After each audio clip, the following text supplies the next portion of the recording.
যাপন করছি মানিকগঞ্জ থেকে। আমিও মানিকগঞ্জের সন্তান। তো মানিকগঞ্জ থেকে আমার শ্রদ্ধাভাজন ব্যক্তি, আমার শ্রদ্ধেয় বড় ভাই লোকমান ভাই এসেছেন। তার প্রতি সালাম শ্রদ্ধা এবং তার সাথে সফরসঙ্গী হিসেবে যারা এসেছেন প্রত্যেকের প্রতি সালাম শ্রদ্ধা রাখি, ধন্যবাদ।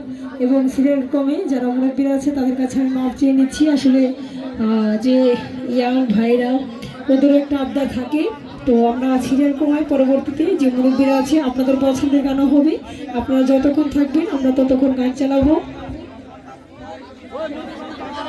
তো আমাদের মাঝে এখন গান নিয়ে আসবেন ভাব তরঙ্গ লালন শিল্প গোষ্ঠীর পক্ষ থেকে মিম উদাসী।